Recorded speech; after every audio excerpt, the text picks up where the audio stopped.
As we get into the heat of the holiday season and the end of the year, it is that time. A time of year to do a top 10 list for the year in question. So here we are. Here's my top 10 movies of 2023.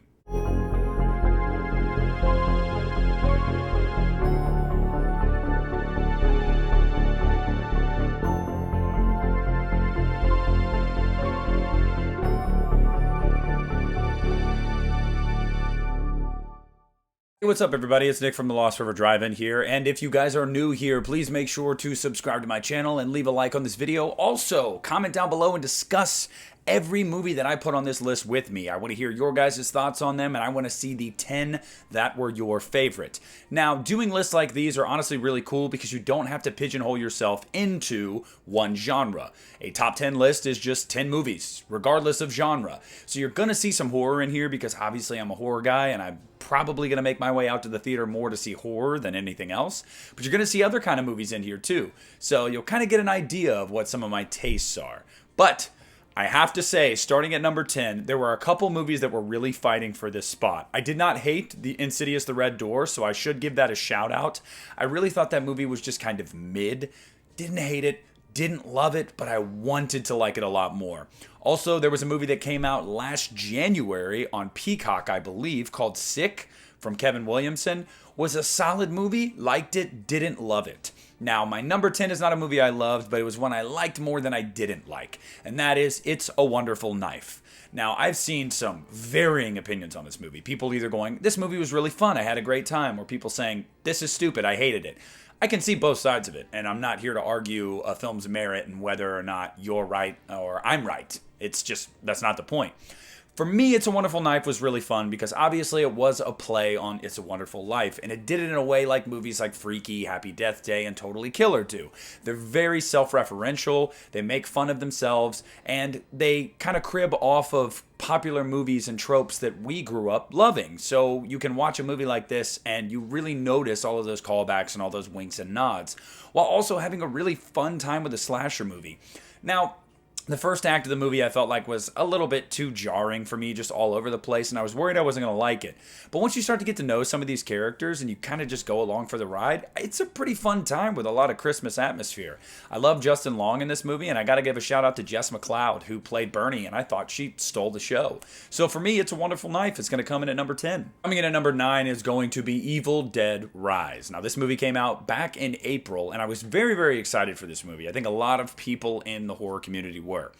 Now that it has come out, and I've watched it a couple times since it came out, I still really enjoy this movie. But I don't think this movie holds a candle to Evil Dead 2 or Evil Dead 2013, for that matter. I think it's a really solid movie. I thought it was a great return to form for the franchise in a lot of ways, and it was very successful, so it made the Evil Dead name lucrative again. So it was a win-win for everyone. I think the people that walked away from this movie not loving it still thought it was solid and still walked away going, the Evil Dead franchise really doesn't have a miss yet. And it doesn't. Evil Dead Rise, while trying new things, does stick to the tried and true formula a lot. Now, some might say that's to its detriment. I would disagree. Also, Alyssa Sutherland as Maggot Mommy. She is fantastic in this movie. I think she's the greatest Deadite, like, in the series, period. Like, I'm willing to say that. Henrietta's right there, too. But Alyssa Sutherland stole the show. So Evil Dead Rise has got to come in at number 9 for me. Coming in at number 8 is where you get your first taste of me stepping out of the horror genre. And that will be Transformers Rise of the Beasts. I love this series. Like, I am unashamed to be somebody that loves the Bayverse films. I love the movies. I've seen them all in theaters from '07 to now. Every time one comes out, I'm there opening weekend. I had an attachment to Shia LaBeouf's character. Obviously loved Megan Fox back in the day. So regardless, I'm there even though they're not a part of it. I just think that there's something about my inner child that just loves to see robot cars blow shit up, and so yeah, why not? But Transformers Rise of the Beast is different because I think a lot of people that saw this movie agreed it's much better than a lot of the Transformers movies. Same thing with Bumblebee, although I wouldn't say those two are my favorites because there's a lot I loved about the Bayhem in those first 4 or 5 movies.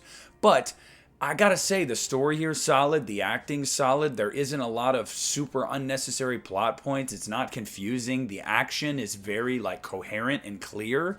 There's just a lot to like about this movie, and I think the final act and battle of this movie are just killer.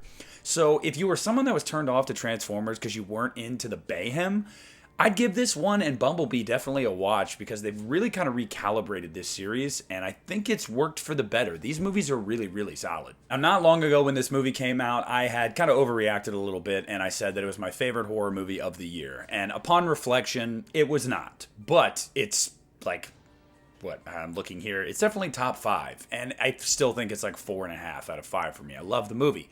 That's Eli Roth's Thanksgiving. I don't really know what else to say about this movie that I haven't already said in multiple live streams and videos, so I'll just be short and quick, guys.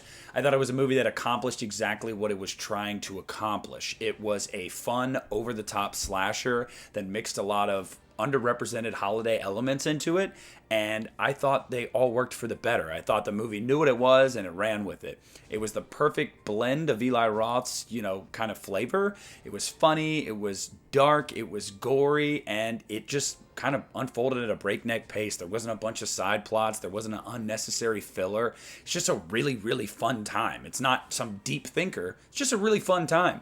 So Thanksgiving, can't wait for the sequel, is going to come in at number 7. The next one is one that almost flew under my radar because I am not somebody that normally goes to the theater to see these kinds of movies, ever actually. I never have. But I'm a big fan of the G-Man. And coming in number 6 is going to be Godzilla -1. Now, I know a lot of people have this in their top 5. Most have it number 1, number 2. I loved the movie. I thought the movie was killer. I thought that Godzilla in the movie was just a friggin' beast. The visuals are great. It's got a really gripping story. You feel for the characters. There's character development there. The plot is really relatable. Like, it just feels like these human struggles. But again, cannot overstate how incredible the visuals in this movie were. Godzilla, the destruction that comes with Godzilla, just absolutely insane. There are people, I've noticed, there are 2 camps. You're a Toho Godzilla fan or you're an American Godzilla fan. I like to think I'm more American just because it's what I've been more exposed to, but I like, both. That's the spice of life, right? Variety. So I think that this movie caught a lot of people by surprise because Shin Godzilla was a movie that's, a lot of people loved, and there was a lot of people that were really lukewarm at best on it. This one, I haven't seen that. This is getting universal praise. So if you didn't get a chance to go out and see this movie when it was in theaters, I don't know if it's still playing in theaters or not. Make sure you check it when it comes out on VOD or buy it on Blu-ray. This movie was incredible. This top 5 was really, really hard to do. Number 1 was just no question my number 1, but the top 5 was very difficult.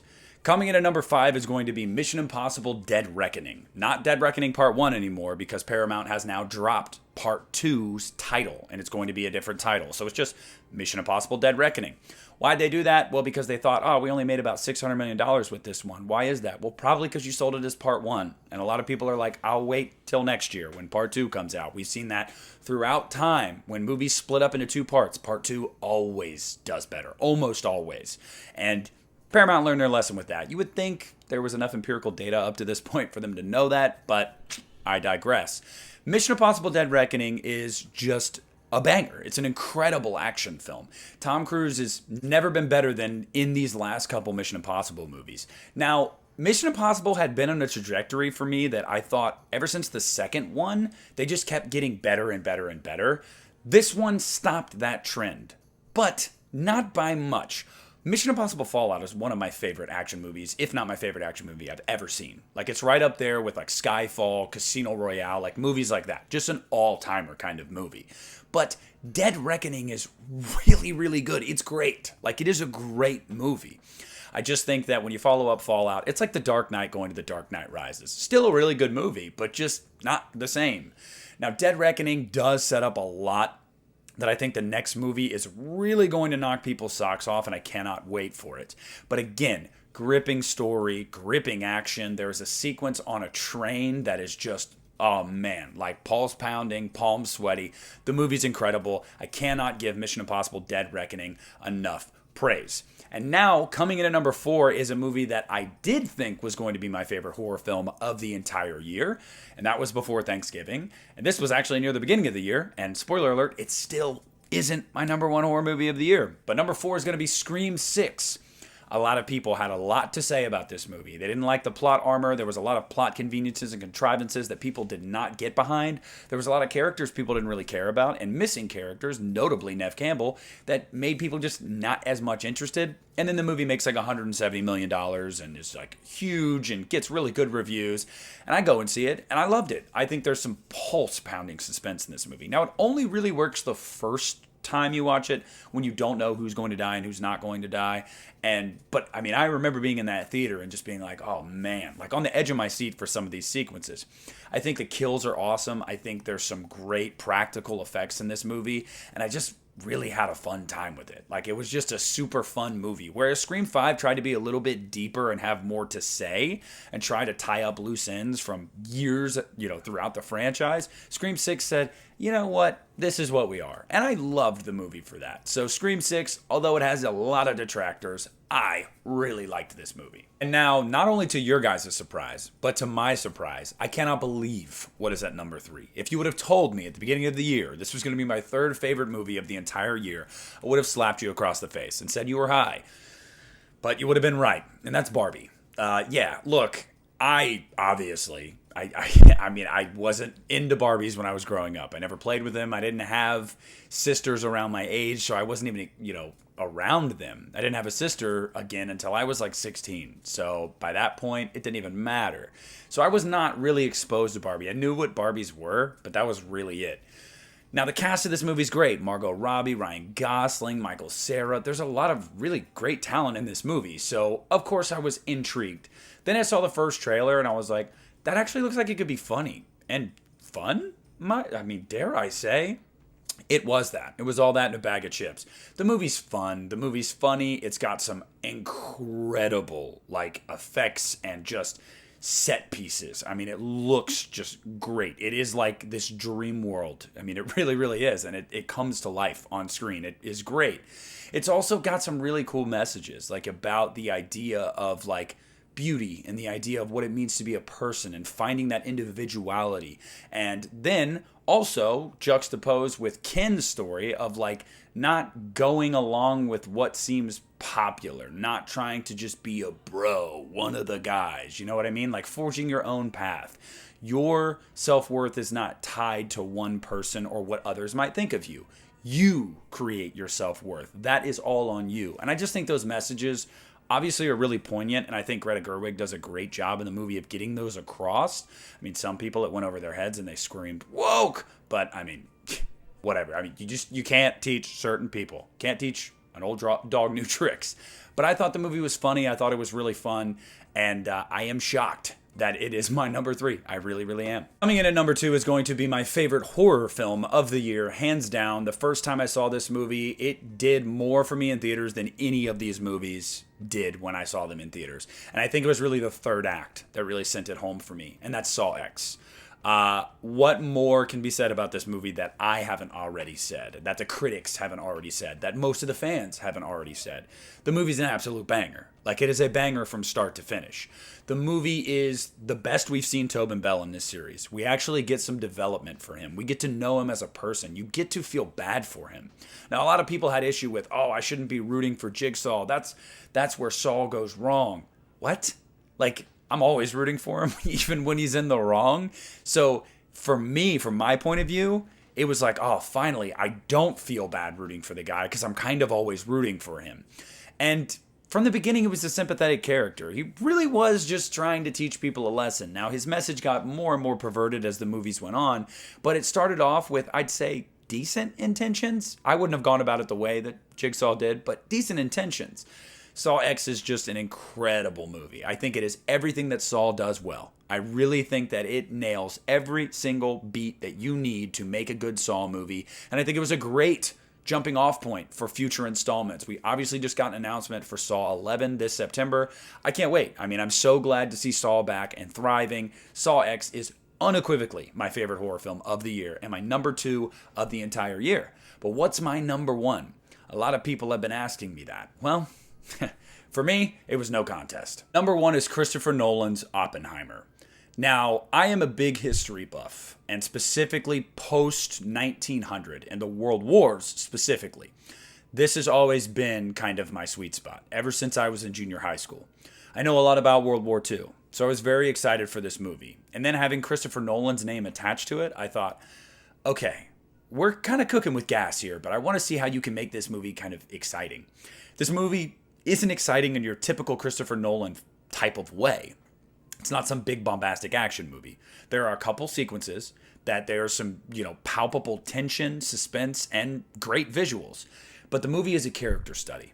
And the movie is really kind of also a look at society and mankind and kind of the power that we wield in our hands and how it's going to eventually destroy us.